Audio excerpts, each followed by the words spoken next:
survival horror. These two words are likely going to invoke memories of the haunting streets of Silent Hill or the action nightmares of Resident Evil, and rightly so, with them being some of the most influential horror games of all time.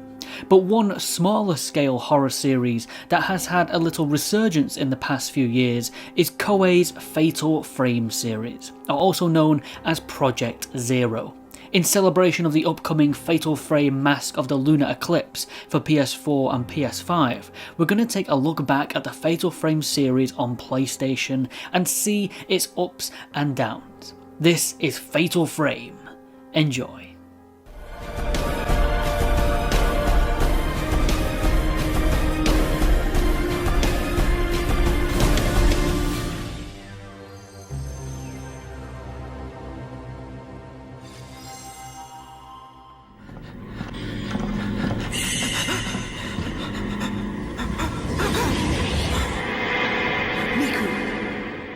The Fatal Frame series began in 2001 and 2002, developed and published by Tecmo and released as a timed exclusive for the PlayStation 2. It was directed by an ambitious developer known as Makoto Shibata, who wanted to craft a horror game that would act as a reflection to the supernatural events and surreal dreams that he himself had witnessed. Fatal Frame was such a contrast to the more Western-influenced Resident Evil, taking place in the outskirts of Tokyo, Japan. There are many references to the folkloric tales of Japanese culture, and it uses this to not only act as part of its narrative, but also utilises the setting and folklore to create its unique atmosphere. There's no zombies here, or urban towns filled with fog. Here we have rituals, curses, spirits, and shrine maidens with long black hair. Fatal Frame takes place in 1986 and follows two siblings, Mafuyu and Miku Hinasaki, whom both have the ability to see the supernatural. The prologue chapter has you control Mafuyu, who arrives at Himuro Mansion, just outside Tokyo, as he's looking for his tutor Junsei Takamine, who previously visited the mansion with a few of his assistants, but never came back. Upon exploring the mansion himself, Mafuyu gets knocked unconscious by a ghost. From here we take control of the main protagonist of Fatal Frame, Mafuyu's sister Miku, who travels to the mansion to find her brother. Over the course of the game, she witnesses many angered spirits and discovers that this mansion was once home to a ghastly ritual that involved sacrificing a young shrine maiden to keep a hellgate underneath the mansion closed. Many generations ago, Kiri Himaru was the shrine maiden set to be sacrificed. However, she fell in love with a boy who had come to visit her home. Thus, when the day of the ritual came, she had a lust for survival, and so the sacrifice failed. The Hellgate opened, and an evil entity known as the Malice escaped, and has been possessing the spirit of Kiri Himaru ever since. It's a fun plot for a horror game that is picked from multiple Japanese folklore legends and told through many cutscenes and collectibles such as audio recordings, diary extracts and newspaper clippings that push the background plots along and piece together this rich history behind the rituals, offering perspectives from those who became victims of the malice. And when you're discovering all these notes and lore, you yourself feel like a folklorist on this investigation. Much like other contemporary survival horror games of the time, Fatal Frame used a fixed camera system to give you a more directive look at the game, seeing what the developers wish you to see. With this you can create fear and terror hidden in specific line of sights, or around corners you cannot view until the camera switches to a position from which you can. Here, Fatal Frame lets you use the analog stick on the PlayStation 2 controller to move Miku in the direction you push the stick relative to the camera position. This can make some quick camera changes make you lose your bearings sometimes, as it's clear not all of the camera positions were chosen with the same care and precision.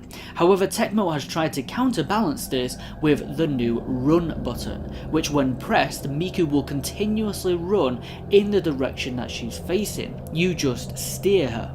It makes going down hallways with multiple camera changes much smoother. Himaru Mansion is home to some chilling, haunting atmosphere. It's a well-designed location that is just oozing with Japanese culture, although I do have to admit it was baffling that the entire game takes place within the same mansion. It doesn't really feel as progressive as Resident Evil's mansion, in which you go through the floors, then you proceed to the gardens, then the labs underneath.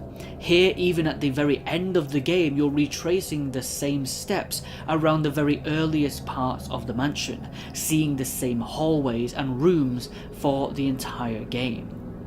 Still, the strongest innovation of Fatal Frame was its decision to take your guns and your melee weapons away from the player, denying you that power and instead sticking you behind the lens of a camera in a tight, claustrophobic viewfinder perspective.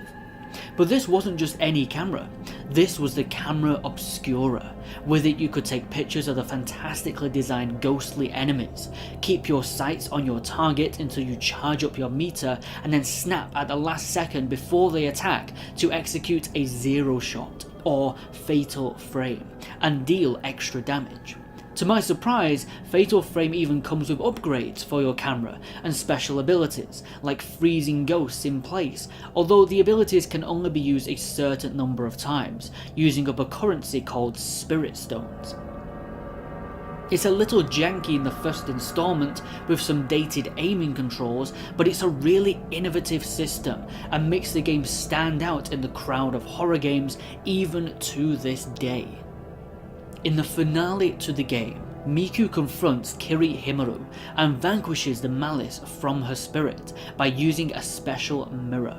As the mansion underground starts to collapse, Miku finds her brother, but he decides to stay and be with Kiri as she keeps the Hellgate sealed shut. It's confusing as hell, but Miku escapes and lives on in the next few games. There are other endings, but this is the canon one, and yet I feel it's the one that's least accomplishing. Overall, the first Fatal Frame is a grand, early 2000s horror game that is still spooky today, thanks to its design and gorgeous atmosphere. It had really inventive mechanics and some decent use of Japanese folklore. While it's not completely polished, having some really poor English dub voice acting that can kill some of the tension at times, and makes Miku a fairly uninteresting character, its aiming controls can be difficult to get a handle on, and the final act not only has an odd canon ending, but also is a section that loves to throw way too many irritating ghost enemies at you. This is still a game that I highly recommend.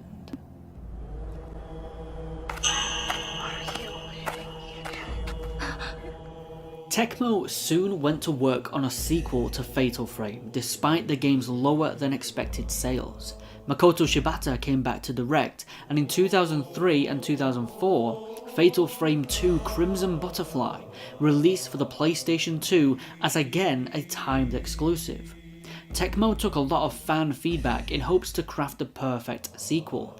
The biggest correlation among the feedback was that many players couldn't reach the end of the first game, as it was just too frightening, which is funny as that was another data correlation found with Resident Evil 7. But Makoto Shibata knew he still wanted a scary horror game, so instead of bringing the scares down, he decided, what if we just tell the story in a different way to the first game? We'll have the player have a companion throughout most of the game, so they're not completely alone, and the narrative will be much more gripping, making players want to finish the game regardless of the fear of progression. A genius move.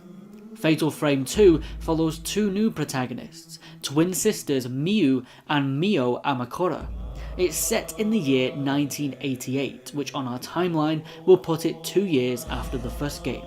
The two sisters are visiting the fictional Minakami region of Japan, where the two would play as children.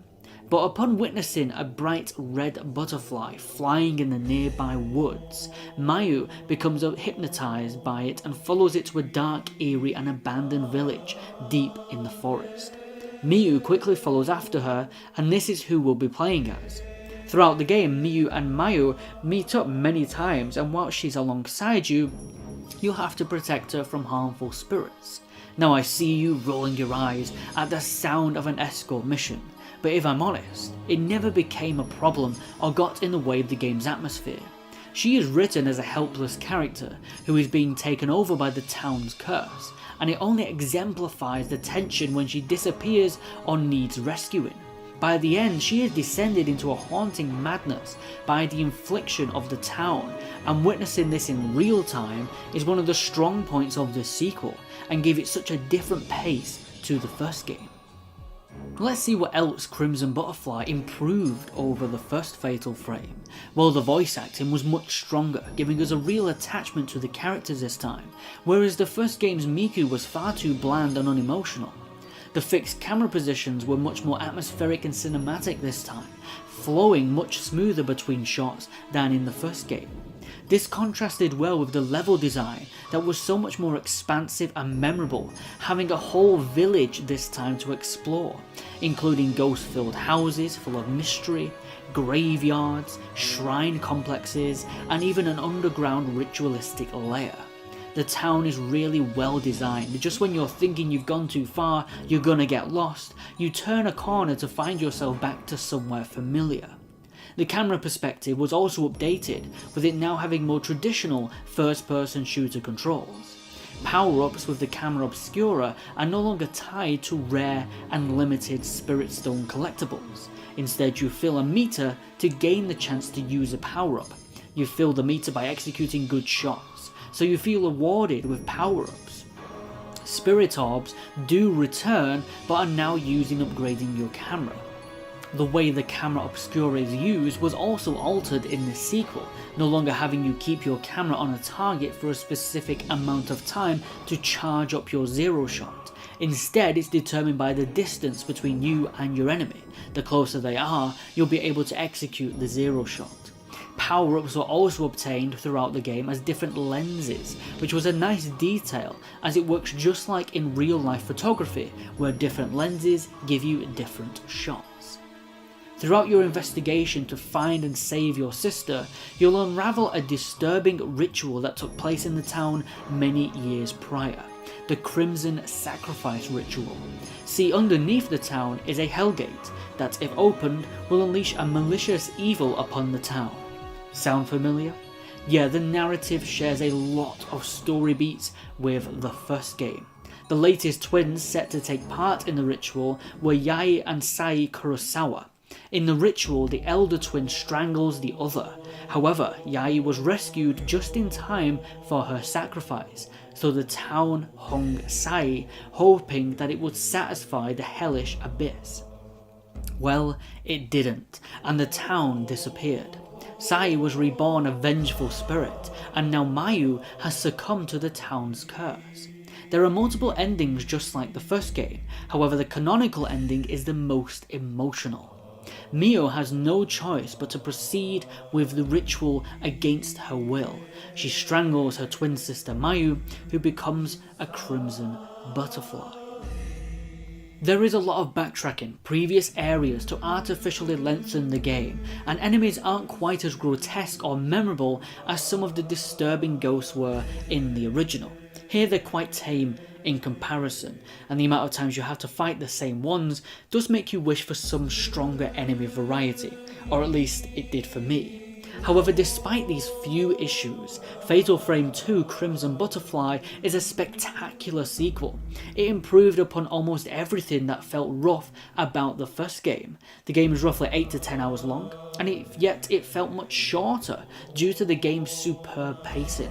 Its story was much more impactful, displaying themes of symmetry, loss, detachment, and it will stay with me long after I complete this series.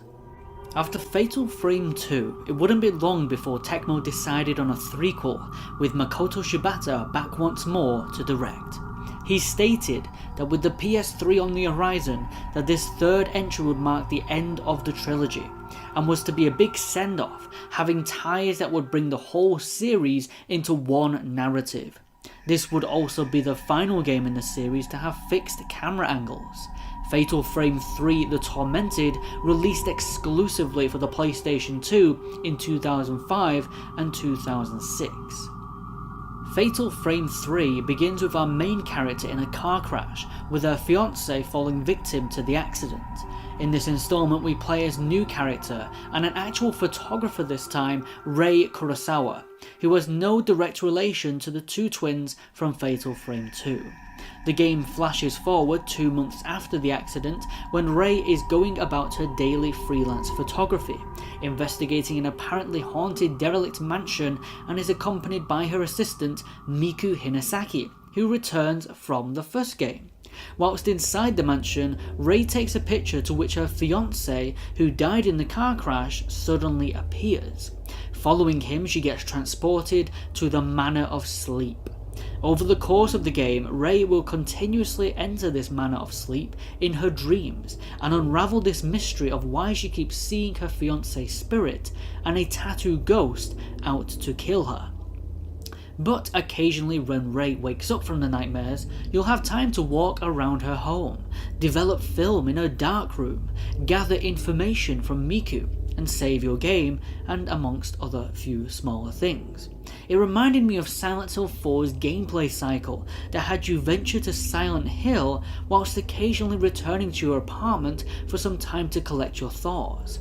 It offers a great time out from the nightmarish horror and a moment to connect with the protagonist Rei for a more sympathetic experience, as you'll feel closer to Rei than the previous game's protagonists that feel a little flat in comparison.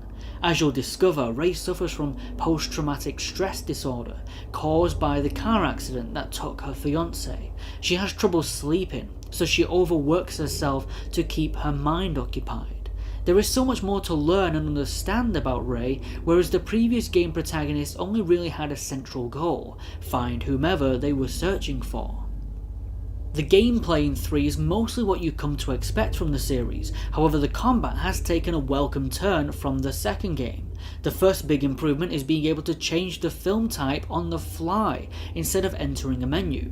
The camera is also no longer distance based. When executing a zero shot like in 2, we're going back to the charging format seen in the first game. The enemies feel a lot more intelligent this time, with them purposefully going through the walls in the level so you can't snap a picture of them and then charging towards you. It makes the encounters so much more visceral and frightening and less repetitious, as you don't know what to expect from each ghost.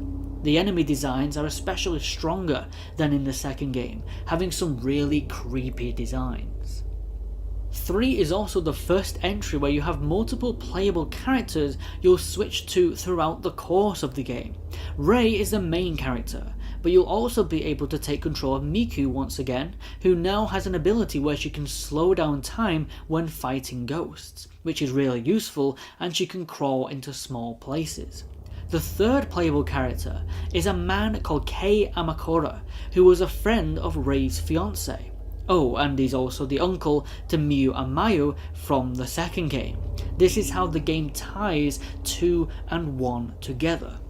Kei can push larger objects and also has a crouch button that lets him hide from ghosts, as he's the weakest character of the 3, dealing very little damage to enemies compared to the others. For me personally, this was the scariest game out of the series. Even before you get your camera obscura, you're being chased by a ghost with a knife down a hallway. I felt in so much more danger in this game with the way it portrays its antagonist, the tattooed spirit.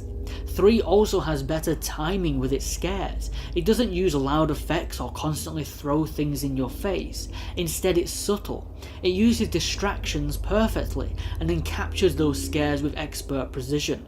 I especially preferred the way that 3 handles its notes taking. See, Rei writes everything down in her diary, information about locations, characters, ghosts and more, and it provides better insight into not just the game but also her character, as it's all from her perspective, reflecting what she learns within the game at the same pace as the player. However, while 3 takes many steps forward, even from the incredible second game, it still takes a few minor steps back. Much like the first game, Fatal Frame 3 once again takes place in a single location, the Manor of Sleep, and you'll revisit the same corridors, hallways and rooms of this mansion over and over and over again for the whole game. And with 3 being almost triple the length of the first game, it can be exhausting to do so, especially when there's so many times in this game that I just became completely lost and it took even more playtime to figure out where I was meant to go.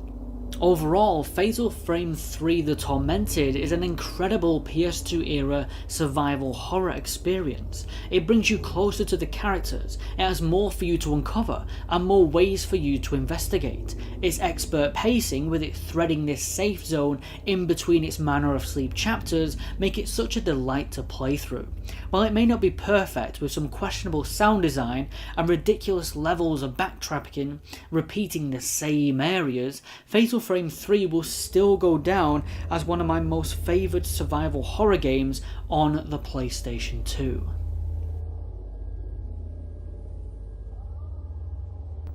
This is a camera obscura. It will let you see the unseen.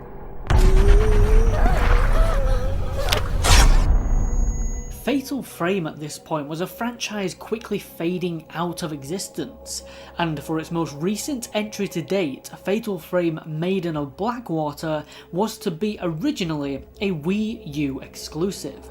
Makoto Shibata was back once more to direct, but it was clear his work was beginning to weep, as this installment took severe hits to its narrative design, its characters, and its repetitive backtracking game design. If you thought that Fatal Frame 1 and 3 had a lot of repetition in its level design, then just wait until you get to Maiden of Blackwater. The initial idea for this entry was very similar to what led to the creation of Spirit's camera on the 3DS.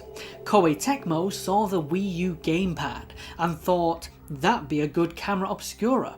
I mean, why not? It has camera and gyroscopic controls, so it released as a Wii U exclusive in 2014 for Japan and 2015 elsewhere, as Fatal Frame Maiden of Blackwater, dropping the numbered titles likely due to the fact that number 4 didn't come outside of Japan, so to not cause confusion with naming it 5, it's just got a subtitle. More recently, Maiden of Blackwater has made it to all current systems in a remaster released in 2021. Much like number 3, Maiden of Blackwater follows 3 protagonists over the course of the game, this time centred around ancient evil Japanese rituals performed on a fictional Mount Hikami, which is infamous for its yearly mass suicides, and currently under the influence of a malevolent entity known as Black Water. The 3 protagonists have their own reasons why they're involved in this mounting curse. Our first character, Yori Kozukata, is a descendant of the region's Shrine Maidens. Ren Hojo is an author who visits the mountain to write his new book. And finally, Miyu Hinasaki travels to the mountain to find her missing mother, who turns out to be Miku. Yep, she's back once again. Much like the first game, the story has a Shrine Maiden falling in love before her ritual date and causing the sacrifice to fail, unleashing this evil and tormenting undead spirits. It's the same regurgitated story once again. Just now in HD and with wet physics. The narrative here is even less bearable, however, as there were just way too many characters to keep track of, none of which are all that memorable or meaningful in any way whatsoever, having the personalities of a cardboard box. And what they do to Miku's character is baffling. Guess whose Miyu's father is? You wouldn't be able to guess. It's Mafuyu, isn't it? Yep, that Mafuyu who died in the first game and is Miku's brother. He's the father. Apparently Miku had some deep fascination with her brother all along and went through with this ritual where she marries her brother Ghost and has a child with him. The story in this game is messed up. Other games, especially horror games, have touched taboo topics. I'm all for exploring subjects that other mediums are too afraid of, but you've got to handle it with some taste. This is poor progression of Miku's character. It doesn't feel like a well-written insight into a taboo topic, but rather forced, cheap, and a lazy way to tie this game back to the older titles. The game is split into 14 chapters, accessed from a menu this time. This creates some staggered pacing. It becomes severely drawn out when the story keeps creating cheap new reasons why characters keep going up the mountain and having you to chase after them, going through the same linear levels again and again and again. The locations are much smaller and straightforward this time, often having you just run in a single direction, and don't really feel that worth exploring. The final level even has you trek up the mountain multiple times, repeating the same steps. But the levels aren't the only things that you'll see multiple times to the point of exhaustion. Enemies are the same. There's only a handful of ghosts this time, and you'll fight each one over and over and over and over and literally over and over again. It got to the point where this game had that many ghost encounters and they were that frequent that they just weren't scary anymore. It became droning getting through this. I'd sigh seeing the same enemies spawn in front of me again and again. And why the hell did this slow, drawn-out item pickup with the ghost hand grabbing mechanic return from Project 02 Wii Edition? It's just not frightening, it's quite the opposite, and it makes this game even more unbearable at times, slowing the pace down to a halt. The camera obscura gameplay does make a welcome return, using the gyroscope features in the Wii U gamepad, or even the PS5 controller and Switch if you're playing those newer remasters. It's still one of the most unique gameplay systems in all of gaming, and with this entry having you tilt the viewfinder in different directions to capture more powerful shots is even better. The only issue I have is, like I said earlier, the sheer amount of enemy encounters just makes it old around 2/3 of the way through the game, and even the new gyroscope controls aren't enough to hold back this repetition. Controls outside of the viewfinder are a little more clunkier. Characters control like snails when they're not running, moving at such a sluggish pace. Turning the camera feels off with the movement of your character, like sometimes they'll lock onto the position the camera is facing and other times they won't. It's hard to explain, but it feels like it needed more finely tuning. I also want to bring up quickly this really annoying section that I had trouble with. It came close to making me quit. It has you running from an invincible enemy that can give you an instant game over if you hit her, but she can teleport right in front of you. It's a clear example of how this game just isn't challenging, rather it's irritating. Video game challenge makes you go back, rethink your strategy, build upon your mistakes. This is what the Souls game get perfectly. This game, you can't do that. Your experience is at the expense of troublesome camera controls, level design decisions, or some really poor choices, like letting an instant killing enemy teleport right in front of the player, who's being ordered to run in a single direction. It's stuff like this that really brings 5 down, and it's a shame as from the art direction and the game's visuals, this is a beautiful Wii U game, just really troublesome direction. After completing the campaign, you'll unlock a side campaign that introduces Dead or Alive character Ayane into the franchise, who goes on the search for one of the main game's side characters. Why she is here, and how she ties into this story isn't really explained, and if Fatal Frame is canon to Dead or Alive or Ninja Gaiden also isn't explained. While this felt like an awesome neat extra, it is very shallow and short-lived. Basically, you'll go through Mount Hekami again and face the same ghost enemies again. However, Ayane doesn't come with the camera obscura. She is instead equipped with a flashlight that can only stun enemies. it's dreadful and tries to cram in some stealth-style gameplay. It just doesn't really work with the AI or the environments that weren't built for stealth gameplay. And the enemies are so weak that you can literally just run through this side episode in roughly 8 to 10 minutes. And the ending gives it no relation to the events in the main game, nor does anything for Ayane's character. I don't know why this exists, but it does. It's nice little add-on, I guess, for completing the game, but it is a waste of time. Overall, Fatal Frame Maiden of Blackwater is a competent, if forgettable, entry in the franchise, which is a shame considering it's the latest one that we've had for a very long time. In fact, looking back, this feels just as much as a spin-off as Spirit's camera felt. It was designed firstly as a game to capture the gamepad's new features, with its lazy narrative, dull characters, repetitive enemy and level design, needless amounts of backtracking, and severe lack of worthy scares being at its expense.